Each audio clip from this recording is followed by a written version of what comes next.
Hey everyone, Edward here. Hope everyone's doing well and staying safe these days. So I do have another motherboard review here. There's actually a motherboard from GIGABYTE. I'm very excited to finally get my hands on a GIGABYTE motherboard. It's actually been some time since I have actually had personal hands-on experience with GIGABYTE motherboards dating back to like AMD dual-core Phenom, quad-core Phenom days. So it's definitely been a number of years. So I'm very excited here to introduce the GIGABYTE Z690 AORUS Elite motherboard here. And let's go ahead and pop this motherboard open here, take a look at all the specs, get a build going, and take a good look at the BIOS as well too. So let's get going.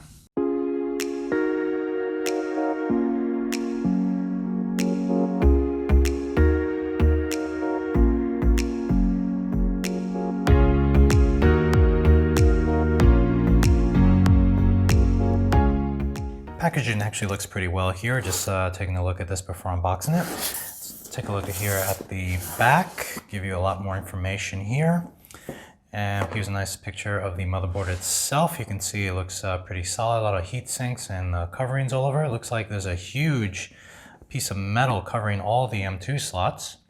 And looks pretty professional here, leaving a little slit open here for your PCI Express X16 slot right there. Some details down here saying everything it's actually got, which is actually pretty useful. Some other motherboard manufacturers have this printed on the sides, or maybe not even at all. They just anticipate for you to actually just do your homework and get a visual of everything, which is nice. You got one right here and on the front, but a bunch of details over here as well too, so you're not wondering how many expansion slots, how many DIMM slots, how many M2 slots, and all that good jazz right there. Some other details here that it gives you as well. Looks like some details there on your VRM design. Thermals as well too. Your PCI Express Generation 5, of course, that's very important right there. And some other details as well too. Looks like 4 M2 connections over here for your M2 drives. And there's actually the picture going right underneath this big piece of metal right there. And there, of course, is your Wi-Fi antenna that you'll be using if you choose to do so. This, of course, is Wi-Fi 6 ready as well. Let's go ahead and pop this open and take a look here.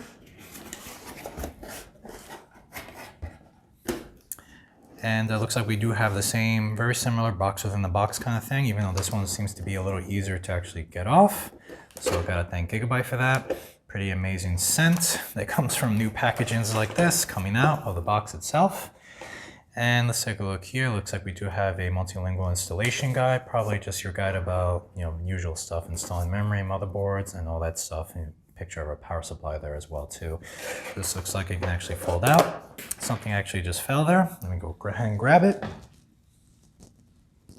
It actually looks like a little bit of a badge here. Yep, very similar to what MSI has. This is actually looks like a nice little thick cardboard metal AORUS GIGABYTE badge right here. Taking a look further, looks like we do have a manual here. This one's actually pretty thin, so I'm guessing it's probably just in one language or maybe just very basic details you have here. And obviously one big reason that many people does look into these books is to see exactly where those front panel connections are and of course their positioning. I still really hope one day there's going to be a very universal connection, but I believe the positioning of all the pins have actually just become much more in the same location, so it's not too much of a mystery now. Doing a lot of these reviews have actually really taught me all of those without even looking at it. Underneath that particular piece of cardboard I just took out, looks like we do have the Wi-Fi antenna. This thing does have a little bit of a weight to it. Very interesting here. I can probably see this kind of tipping over though, unfortunately, as you can see here. So unless there's a base here that I'm not seeing here, maybe it's missing, this thing can actually just easily tip over. So I'm hoping take a look, closer look at that. We have also 2 SATA cables over here. If you're going to be using a mechanical drive, optical drive, or a regular old-fashioned SATA SSD, you can use that. Over here looks like we have probably going to have a couple of these little screws here that have to do with your M2 drives. And it looks like we have 4 of them since we do have 4 drives here, so 4 screws. That makes sense. And over here looks like we have a G connector connection right over here. And trying to get a little bit of a closer look on this. This is actually a very interesting idea, and I actually do enjoy this particular file. I haven't actually seen this since an Asus motherboard I had some time back. Basically what you do is you connect the pins here, and then this whole onto this little attachment here, this connector, and then you connect this directly to the Gigabyte motherboard. So this is kind of a way to kind of universalize those front panel connections by having this. And of course, if you're going to be disconnecting it for any reason to swap out the board, you can actually take this whole thing out with everything still connected, and you don't actually have to look in the manual again to go ahead and reconnect everything. So that's actually very useful. Let's move the box out of the way and get the motherboard removed here. Nice anti-static bag that's actually here. And let's see, it's always a challenge to get this thing out sometimes, but this actually was pretty easy. I'm gonna go ahead and remove the bag here.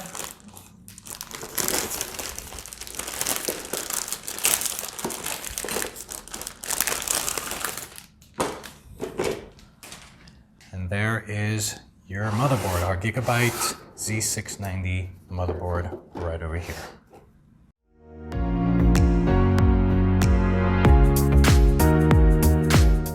All right, let's go ahead and get a deeper view on this motherboard over here.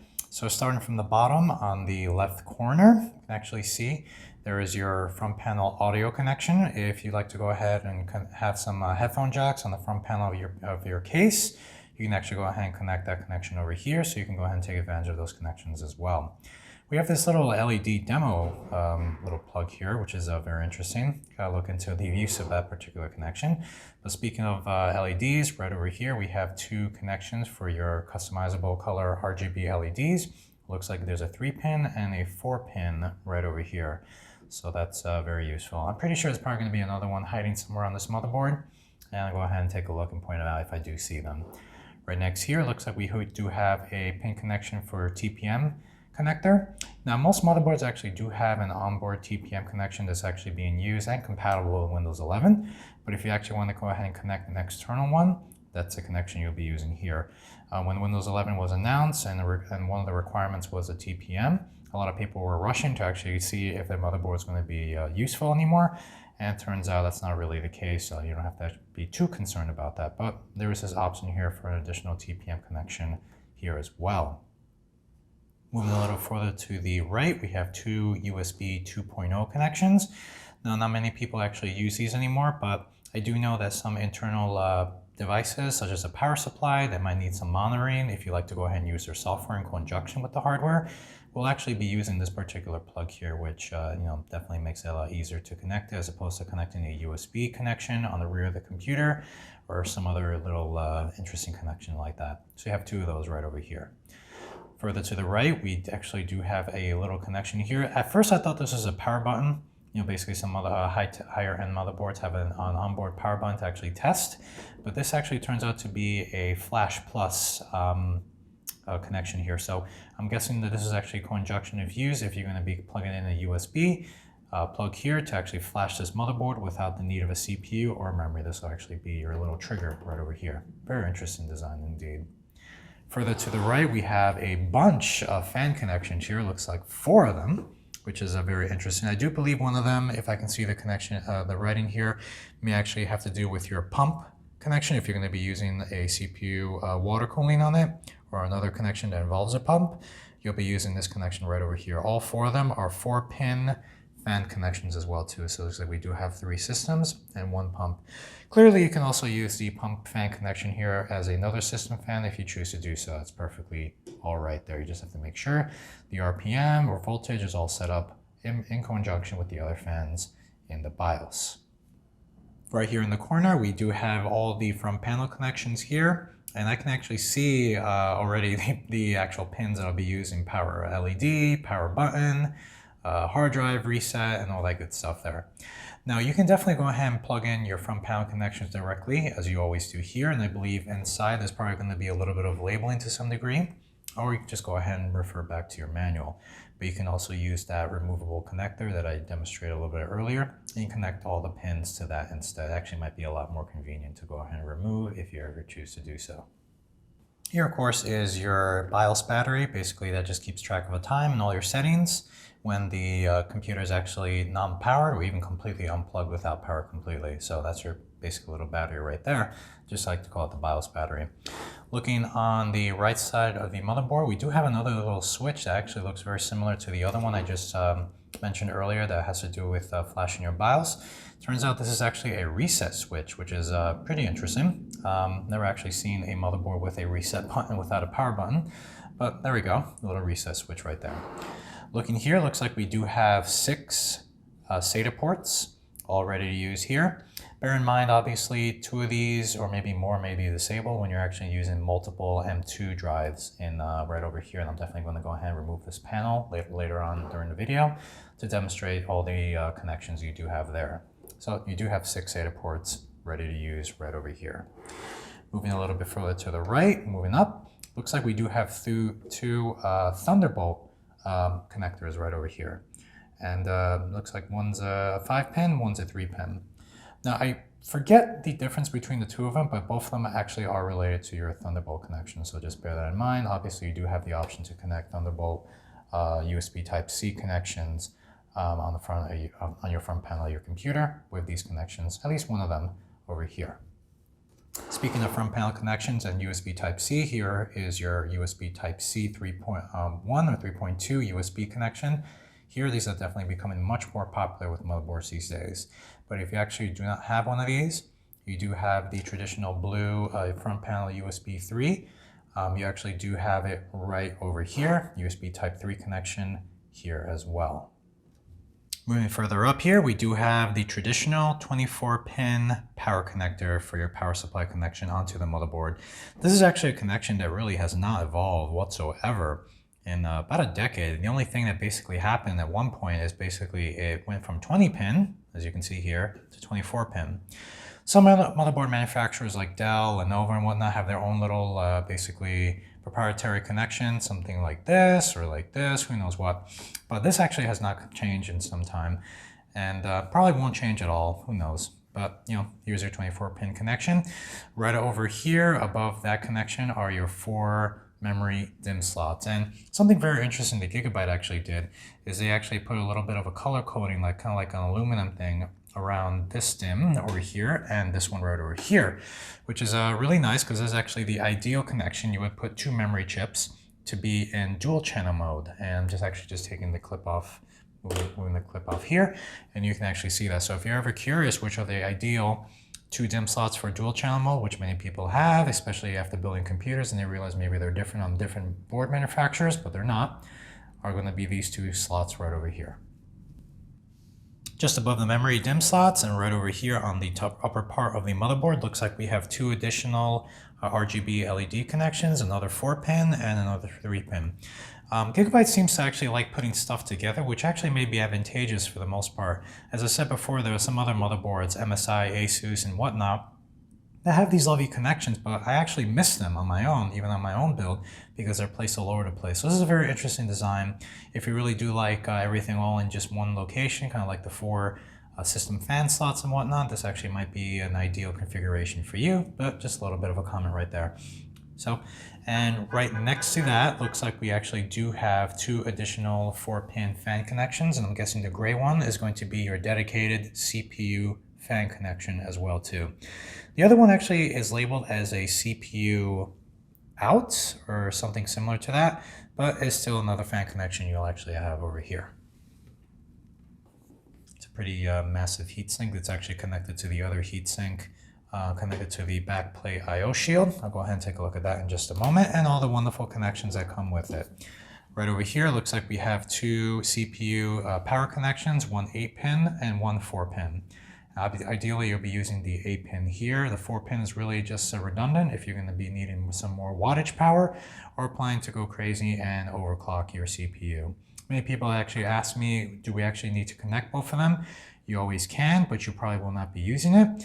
I probably wouldn't even recommend connecting both of them unless you absolutely need to, or Intel comes out with a CPU that uses like 200 watts of CPU power and whatnot. You only need to connect this one 8-pin connection here for your CPU. Looking at all the connections on the backplate I/O shield, which is basically what's going to be the rear of your computer, you actually do see 4 USB 2.0 points, it looks like, with the color coding of black over here. So you got 4 connections over here. There's no PS2 connections on this particular board. right next to it. Really odd configuration. Usually these little Wi-Fi connectors are actually all the way to the right, but we do have the two little antenna connections for Wi-Fi. Mind yourself, even if you're not using the Wi-Fi, these connections actually are also for Bluetooth as well too. So if you plan to use Bluetooth but no Wi-Fi, you can go ahead and just connect the antenna here. Otherwise the range is going to be really weak and probably unreliable for the most part. A little bit further to the right, we have two USB 3.2 connections in red, very useful over here. And right over here, if you're planning to use an Intel CPU with an integrated graphics, you're going to have the connection here for your DisplayPort and HDMI. Further to the right, we have a looks like another USB 3.2 connection over here. This one's color-coded in blue. Another additional one on the right as well.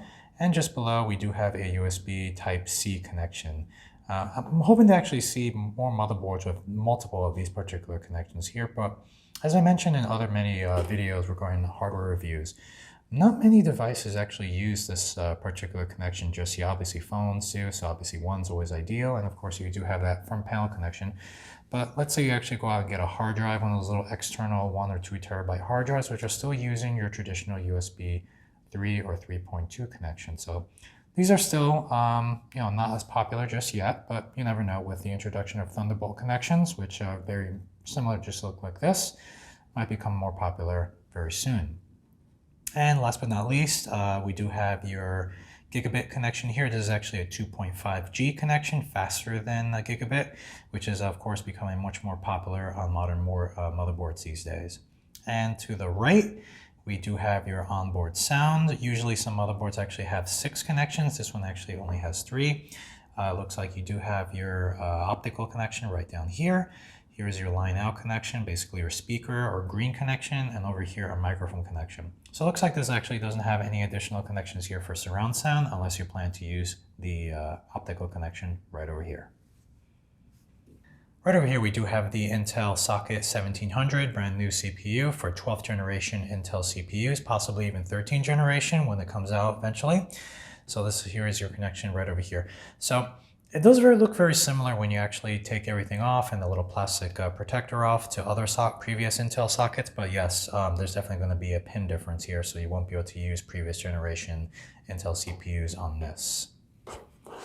Just below, we do have our dedicated PCI Express. This one's actually color-coded in like a silver color to let you know this is a PCI Express 5th generation connection right over here. Very ideal for GPUs. I'm going to go ahead and remove these metal plates during the build process to show you the M2 slots that are hiding probably under here, and probably 2 or 3 under here as well too. And just below, we do have 2 additional PCI Express slots right over here. These look like the form X16, but they're probably pinned to be X8. And I'm guessing these are probably 4th generation PCI Express slots. So there's a pretty good review of the entire board. As I said, I'm going to go ahead and remove this metal here to give you a good look at the M2 slots here. So let's go ahead and get this built. I'll show you the entire build process and also a good view of the BIOS as well too.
got the system all booted up here, and hope everyone enjoyed that little build process I actually had demonstrated there. This particular board actually booted up, I would say, 2 or 3 times and shut itself off and then booted up again, almost like little mini reboots for some reason, before eventually a pulse screen came up and I was able to get into the BIOS. So if you actually do get your hands on this particular Gigabyte motherboard, don't be too nervous if you actually see that happening. If you do see it happening about 6 or 7 times, that might be an issue. At first, for a moment there, I thought maybe the heatsink was not installed correctly and the temperature has skyrocketed, but it looks like we have a decent little stable 39 degrees Celsius here, so it's definitely not the case. If you enjoyed this video so far, go ahead and shoot that like and subscribe button. Go ahead and help support the channel. Definitely having more reviews and product stuff coming up as well too. So here we are. The system's all posted up and ready to go. You can actually see here, this seems like this Gigabyte motherboard actually has a very similar feature here as other motherboard makers do, with the easy mode and advanced mode option. You can actually see this here on the right side.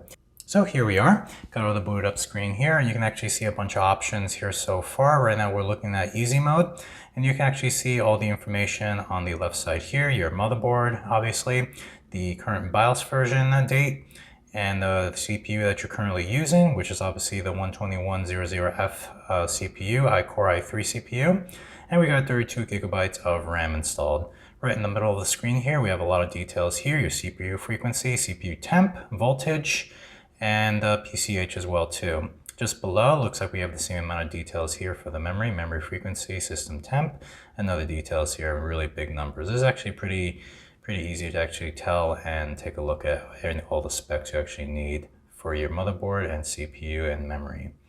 Over here on the left side, looks like we have DRAM status, basically just giving you details on the slots and the memory slots currently being used. Obviously we have 2 memory slots being used here, 2 16 gigabytes. And since I saw no notification at boot up process or anything, obviously these are in the ideal slots, as I demonstrated a little bit earlier as well too. Below here, looks like we do have an active button that we can actually go ahead and click on. That's actually turn on the XMP to activate 1 or 2 profiles that are built into the chips. So feel free to click on this. You can actually see it changes color, so you can feel free to go ahead and click on it if you'd like to go ahead and activate that and get the best performance out of the memory chips on your system. And just below here, looks like we have a little bit of a boot sequence as well too. Basically all the devices that are currently going to be booting up in a particular order will appear down here. In this case, I actually do have an SSD with Windows 10 or 11 on it, so you can actually see here that Windows Boot Manager is showing up. If you actually didn't have anything, no hard drives with any OSs on it, you would just see the actual, basically the devices you have here, whether it's a hard drive, SSD, or an M2 drive. All your options are there. You can go ahead and reorder them as you'd like. Right in the middle, we do have a couple options here. If you go ahead, a couple of buttons here. If you go ahead and click on SATA, you actually see all the current drives that are connected to all SATA ports. In this case, we actually have an Intel 160 or 180 gigabyte SSD that's currently connected at this time. If you had other drives connected to SATA ports, you would actually be seeing them here listed as well too. If we actually had an M2 drive, you would actually be seeing it here. We do have 4 slots here, so you actually be seeing 1 or 2 or more of them as well too. Remember also, if you're using multiple M2 slots, some SATA ports may actually be disabled in this case. And also over here, we do have PCI Express, which is actually pretty new. It actually does tell you that there's PCI Express slots are being occupied by certain devices. Obviously, in this case, we do see our video card is currently plugged in at this time. Even tells you some details. Obviously, that video card's an older 980 Ti that I keep using in many videos, and obviously it's demonstrating that's a PCI Express 3.0. So I guess if you're using a 4.0 video card, you'll be seeing that, and eventually 5.0s as well too. If you have any other drives, like in a dedicated sound card, you'll be seeing those details here as well. And below, looks like we have a very interesting option here, Smart Fan, that actually tells you all the details of all the fans currently plugged in. I actually did not plug in any of the system fans in this case. I had to remove one to make way for the motherboard. That I/O shield backplate and heatsink was actually a little large. So I actually just left the fan out for the time being, and I'll go ahead and reinstall it later on. You do actually see the CPU fan and the current RPM. That does have this little cute little GIF icon here that kind of rotates when the fan's moving.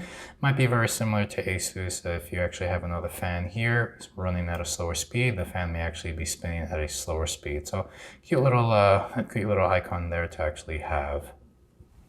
On the right side here, since this is easy mode, looks like we have some small details here that we can go ahead and change. Over here is basically language. If you click on it, you can probably go ahead and click on and choose some other languages here as well too that are available to you. So I'll just go ahead and just keep it on English at this time. Under F1, we do have a little bit of a help option here. Once you click on help, you can actually click on one of these hotkeys to just immediately jump over to that option and receive some more details regarding that particular option as well too. Just below here, we do have the option to jump into advanced mode by clicking on this or going into F2, and I'm going to go ahead and hit that up in just a moment. One of my favorite features that I really enjoy working with on any brand motherboard is basically the one that you can actually go ahead and choose different temperature and RPM thresholds for your fan. So I'm just going to go ahead and click on Smart Fan here. And it looks like we have a very similar output as what I'm pretty much used to. A graph basically comparing the RPM. And also the temperature as well too. You can go ahead and select on any of the fans you have on the side here. For example, if I click on CPU, I can go ahead and start moving these numbers around and have the CPU fan basically spin up faster when it hits a certain temperature here, or just slow down and be a little ever so quiet. And here, of course, you can go ahead and click on other fans as well too, including your system fans. If you like to go ahead and make them quieter or just spin up a lot faster, obviously since there's no fan connected on these particular connections, you will see a 0 RPM number here. Looks like on the right side we have some more details about each particular fan. If you want to go ahead and choose which mode it's actually running on as well too, and even have a fail warning if one of them actually begins to go to 0 RPM or just outright fails as well too. Motherboards from the past actually would have an audio, use basically the little PC speaker on the computer that you usually hear on startup, and it will actually start beeping like crazy if one of these fans, particularly the CPU fan, has failed. Just below, we actually do have the option to go ahead and save fan profiles and even load fan profiles, which is actually an option I would really wish to see on MSI motherboards, or maybe it's just evading me or eluding me. This will actually be really nice to actually go ahead and save profiles, especially when you go ahead and update the BIOS. Most of these settings are pretty much reset back to default and you have to set them all up again. Just below there, we have another button here, Load Optimized Defaults. You basically just go ahead and load all the defaults here that you're already seen. Just below here, you do have the button for Q-Flash, basically to go ahead and update your BIOS. You can go ahead and hit the F8 key as a hotkey for that. And below we do have another button here, just go ahead and save and exit. Save all the changes you made and exit here as well too. And last but not least, F11 looks like we have a little favorites button. We can actually go ahead and add certain options here that you like to see all the time. When you actually click on the favorite section here, I'll definitely go ahead and cover that in just a moment, a little bit more detail. One thing I actually almost overlooked here is on the top, we do have the date and time where you can actually go ahead and click on this little wheel cog to go ahead and edit that any way you like as well too. It's already now the month of May. Time flies. So let's go ahead and switch over to advanced mode by just clicking here or just hitting the F2 key. And you can immediately see we have much more options here, much more thorough and in detail than in easy mode here. One big thing you'll actually see is the option to go ahead and disable certain options on the motherboard, such as Wi-Fi, sound card, LAN, but also specifically to actually go ahead and overclock your memory and CPU and access settings that you normally do not see in easy mode here. So let's go ahead and take a look at that. Switching over to advanced mode, we do have these little tabs now on the top. Let's go ahead and click on favorite. We'll see basically the same thing we actually saw just before. Clicking on tweaker seems like probably a Gigabyte's version of overclocking, so to speak. And looks like we actually do have some options here for your CPU, advanced CPU settings. Go ahead and click on that. And you actually see you have the option for hyperthreading and other options here specific to the CPU you currently have plugged in as well. Go ahead and go back here again. You see some other options here. Another option to go ahead and turn on the memory profile, the XMP setting here. And also go ahead and change the frequency for the memory itself. Now the memory I actually have on this particular computer is 3000 megahertz. Right now it's still set to the default 2133. You can go ahead and change that here. If I just go ahead and double click on it, well, right now it's actually set to auto. So it probably won't allow me to actually go ahead and change it until I make another setting here. Now, if you do activate the XMP and reboot it, it'll probably just go ahead and hit that 3000 speed anyway. Let's go ahead and click on advanced memory settings to actually see here. Seems like we have some timing settings and some other information here that you can actually go ahead and see as well too. Now remember, all these options are very delicate, so if you're not really too familiar with overclocking, I highly suggest you don't start changing too many of these settings unless you absolutely are seeking out specific configuration. If you're actually going to be testing configurations out, just be aware you may actually damage any hardware here, so definitely be very careful when messing around with any setting here with memory, CPU, or even bus speed on the motherboard itself. Just below here, you do have some more options here for memory voltage and other options here as well too. Down here we have another option here for advanced voltage. Very interesting. If you keep scrolling down, it seems like it jumps right back up to the top of the screen, which is a little confusing, but somewhat convenient because this list can actually get very long, especially when you start opening up, basically turn it to manual instead of auto, and you can just jump right back up there. So very little interesting option there indeed. Moving on to the settings tab, we have a couple of options here. Let's go ahead and just go over each one. Platform power, some options here. You can actually see that. I/O ports.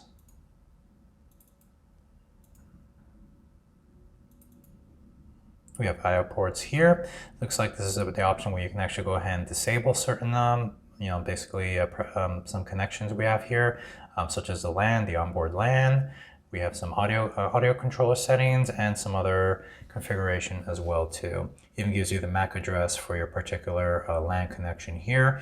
You can even go to other configurations like SATA configuration. Go ahead and change some settings here to hot plug or non-hot plug in this case, depending which drive is currently plugged in. Very similar settings we actually see in other motherboards, especially if we go ahead and click on USB support. We can actually see legacy settings there that are actually useful to you if you need it, and some other options here as well too.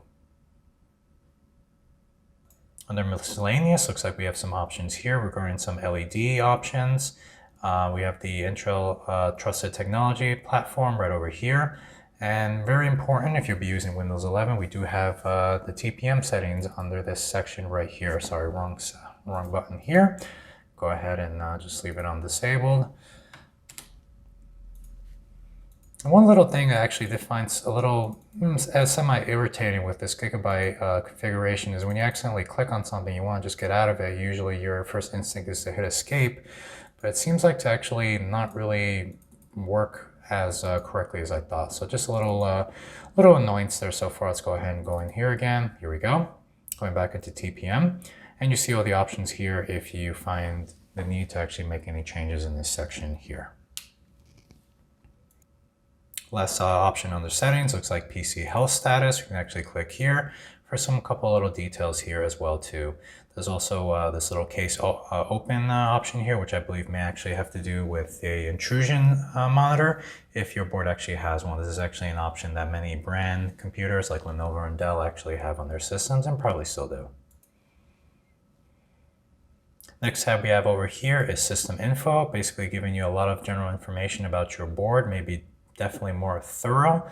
For example, BIOS actually gives you not only the version date, but also the date itself, the BIOS ID. Here, of course, is your motherboard name, processor type, CPU ID, and other options here regarding the processor as well too. You can also go ahead and change the language here, change access level to administrator. You can probably even put a password here in case you want to go ahead and just have a password lock here so no one can actually make changes, but they can definitely go ahead and view settings here that are already set up. Just below, you can also change the date and time.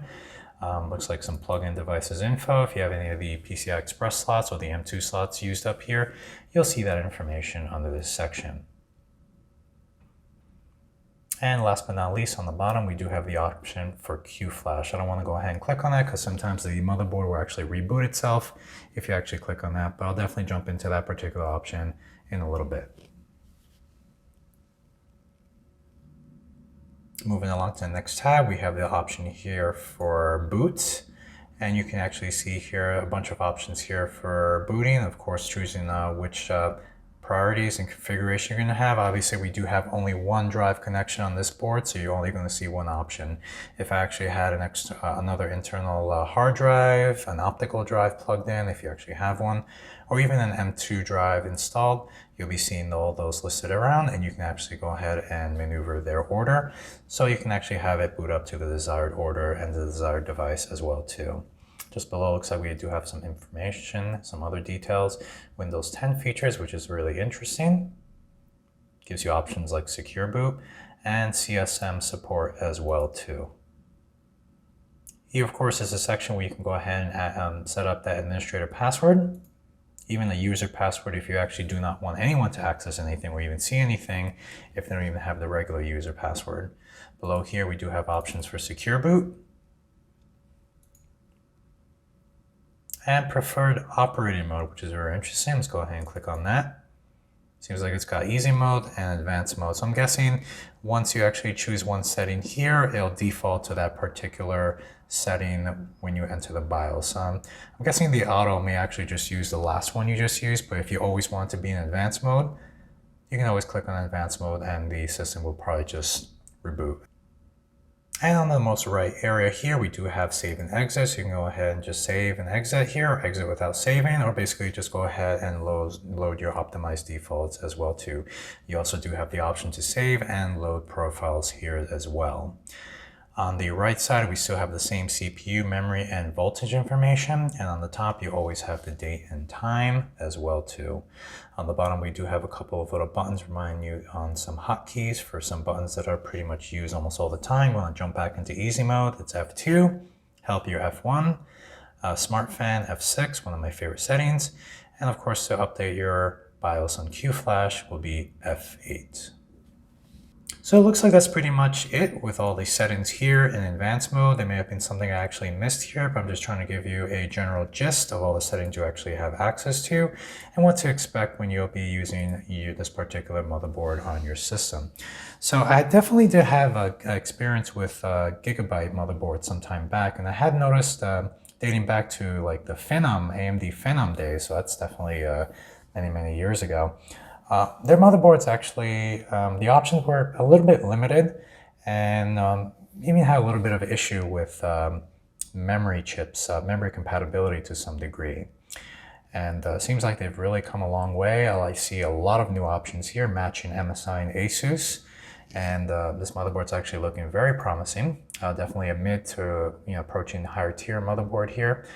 And I actually have to say I'm very impressed with the settings. They've definitely come a long way. Obviously, if you want to make a good product, you definitely should have all the options you possibly can, particularly for PC enthusiasts who want to really manipulate the numbers and be very picky about them. So this motherboard doesn't appear, it will definitely not disappoint you at all. So I went ahead and downloaded the latest version of the BIOS directly from GIGABYTE's website, and I tossed it into a USB thumb drive here, which I went ahead and plugged into the system. So let's go ahead and go over to the QFlash option, and let's see what we get here. You'll see this particular option comes up here. Here's your current flash, dated from October 8th from last year, 2021. And the latest version is actually from March 2022, so just a little over 30 days old. And let's go ahead and take a look here. This process here is a little bit ever so slightly more confusing, but it is what it is. Go ahead and click on this little button that says Update BIOS. You immediately see here some options. You have to go ahead and click down here to the drop-down menu and go ahead and choose your drive. In this case, it's going to be one of these two here. You can even see that the SSD actually shows up as well. So I went ahead and clicked on here where I can actually see some folders from my USB thumb drive. Go ahead and click on New Folder, and you can actually see here, there is the new version of the BIOS update. Just go ahead and click here, and this is where immediately you can actually click on this arrow, and it'll ask you to go ahead and update your BIOS. So pretty straightforward, if ever so slightly just a little bit of a hiccup in the process. As always, I always like to get a little bit of a close-up view here of the board itself while it's actually on. You can see the system's pretty quiet. I do have the microphone pretty close to the system here. You can only actually hear the CPU fan. I actually am cheating because, as I said earlier, I did go ahead and remove the rear fan in this case. I did actually open up the case here so it doesn't get too toasty. But, you know, obviously even with these fans, these Be Quiet fans, the system's still pretty quiet and the video card's not making any noise here either. So you can actually see some LEDs appearing on this side here, almost like underneath the board. And I actually do see a little bit of a brightness coming from the bottom as well too. So a little bit of an RGB effect here. Actually, I do also see the basically the model over here, the brand from Gigabyte, the class of motherboard, also shining right over there as well too. Not too many motherboards I've actually done reviews does have this particular area light up as well too, but that's actually a pretty nice option to see. Anyway, hope everyone enjoyed that entire build process and basically a good thorough view of the BIOS itself. Definitely go ahead and shoot a like and subscribe if you enjoyed this video. I really would appreciate any feedback and any comments as well too. Any questions regarding this build process or the BIOS itself, by all means, let me know. I'd be more than happy to assist you in any way. As always, take care. Thank you again for watching the video. As always, stay safe.